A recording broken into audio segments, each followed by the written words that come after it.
এ দাঁড়া দাঁড়া কোনে যাস ভিডিও স্কিপ করে দাঁড়া এই দেখ রসুন আলু কত আলু আলু এই দেখ আলু এটা দেখ আদা আদা আদা আদা আদা দেখ লঙ্কা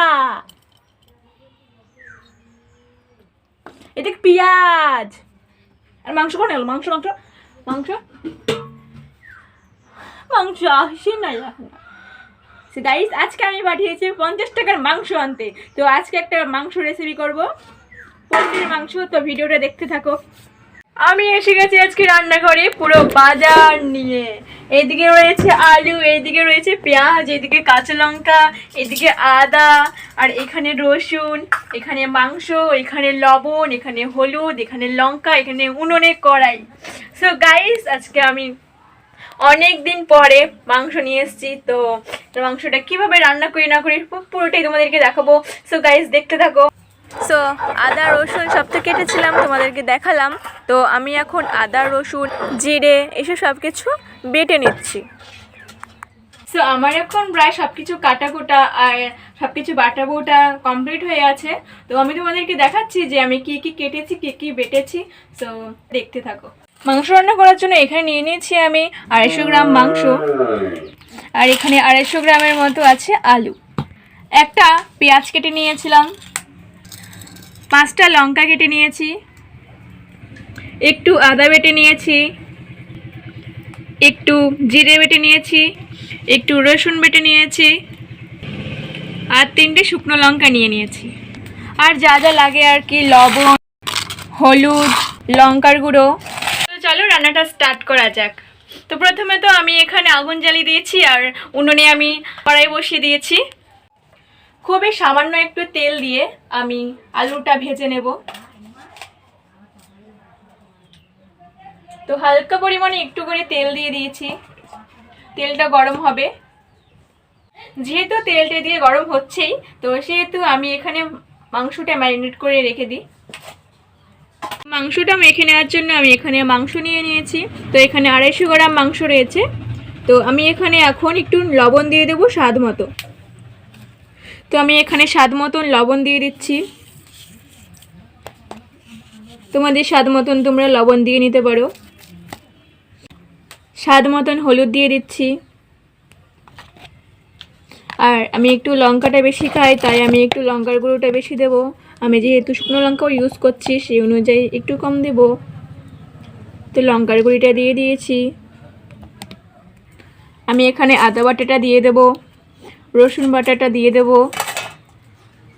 আর যে জিরে বাটারে করে রেখেছিলাম সেটাও দিয়ে দেব আর যে কাঁচা লঙ্কাটা চিড়ে রেখেছিলাম সেই কাঁচা লঙ্কা চিড়েটাও দিয়ে দেব এরপরে যে পেঁয়াজ কুচি রেখেছিলাম সেই পেঁয়াজ কুচিটাও দিয়ে দিচ্ছি সামান্য পরিমাণে একটু তেল দিয়ে দিলে ভালো হয় যেহেতু মাংসটা অতি কম রয়েছে তো সামান্য একটু পরিমাণে সরষের তেল দিয়ে দেব তো সামান্য একটু সরষের তেল দিয়ে দিচ্ছি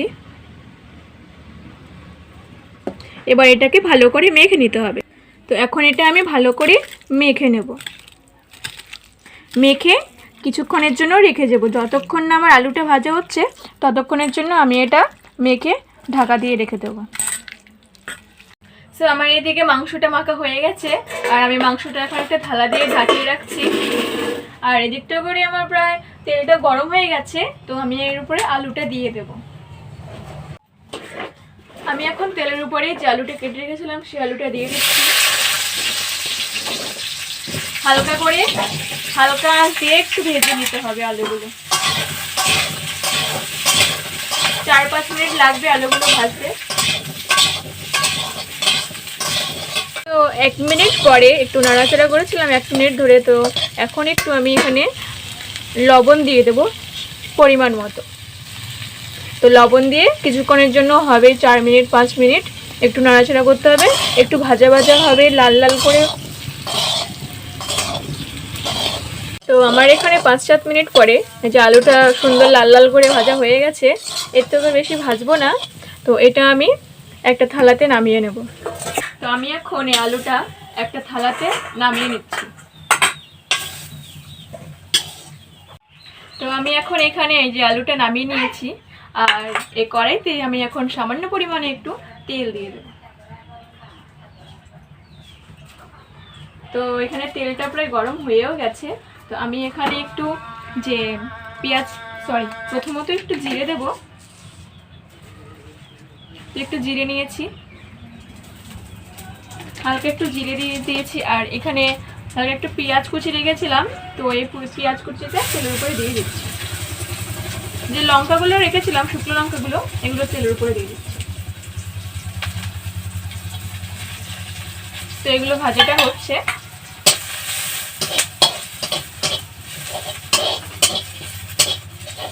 তো তোমাদেরকেও দেখাচ্ছি কিরকম হচ্ছে। তো এখানে এই যে লাল লাল করে ভাজা হয়ে গেছে।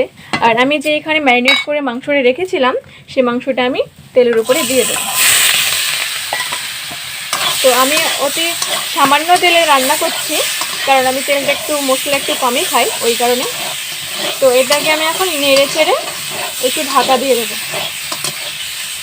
তো আমি এখন একটু মাংসটা একটু নেড়ে চেড়ে দিচ্ছি, আর একটু সামান্য একটু ঢেকে দেবো। তো কিছুক্ষণ পর দেখাচ্ছি যে কিরকম হয়।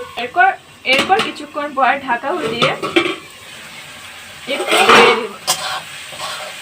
তো তোমাদেরকেও দেখাচ্ছি কিরকম হচ্ছে। তো এই হচ্ছে ঢাকা দেওয়ার পরে ফুল লুক। তো এখানে আমি যে আলুটা ভাজা করে রেখেছিলাম, সে আলুটা দিয়ে দেবো। এরপর এটা নাড়াচাড়া করব, কারণ আলুটা এখানে হাফ বয়েল হয়েছিল, আর এখানে ফুলে হবে। তো এটা নাড়াচাড়া করতে থাকতে হবে কিছুক্ষণের জন্য। তো গাইস, এখানে তো মাংসটা হচ্ছে।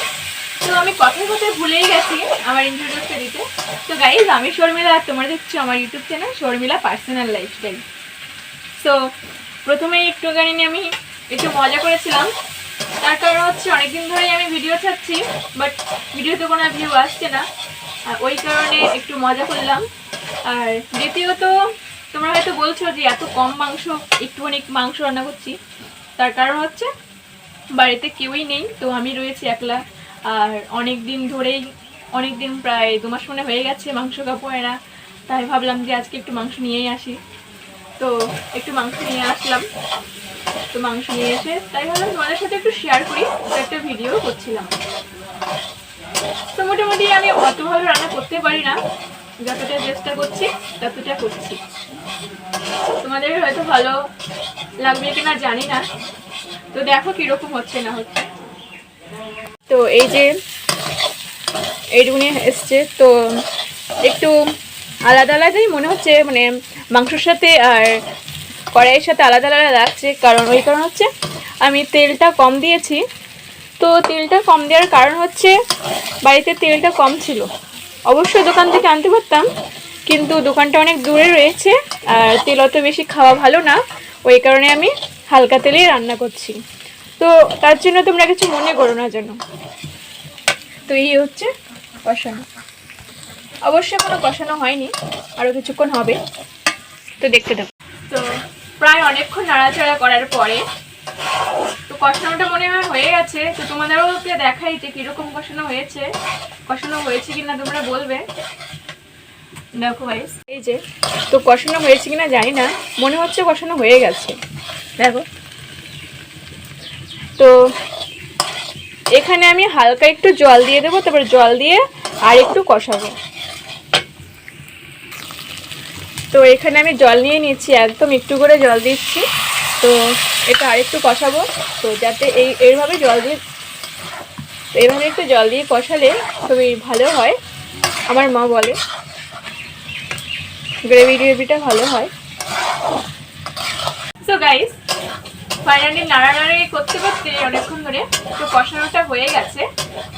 তো তোমরা কি দেখতে চাও কষানোটা কিরকম হয়েছে? তো ওয়েট দেখাচ্ছি একটু।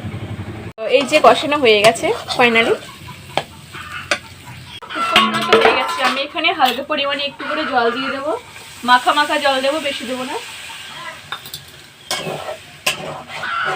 তো জলটা দিয়ে দিয়েছি। তো তোমাদেরকে দেখাচ্ছি কীরকম পরিমাণে জল দিয়েছি। এই যে আমি এই পরিমাণে জল দিয়েছি, যেহেতু একটু ঝোলটা একটু ঘন হবে, ওই কারণে একটু বেশি দিয়েছি। তো এটা ঝোলটা ঘন হওয়ার পরে মাখা মাখা হয়ে যাবে। তো গাইস, মাংসের তরকারিটা প্রায় হয়ে এসেছে। তো ধোয়া উঠছে তাই দেখা যাচ্ছে না, এই যে। তো যেহেতু হয়ে এসছে, তো আমি একটু এখানে মিট মশলা দিয়ে দেবো।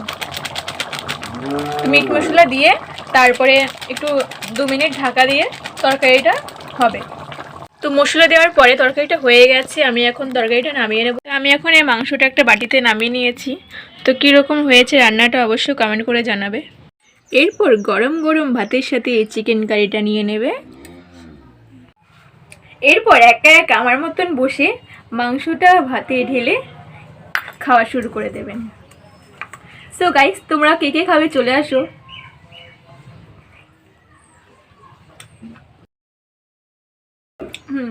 টেস্ট হয়েছে। সো গাইস, অবশ্যই তোমরা বাড়িতে একদিন ট্রাই করে দেখবে এরকম রান্না। যদি আমি পারি না, তো কীরকম হয়েছে কমেন্ট করে জানিও।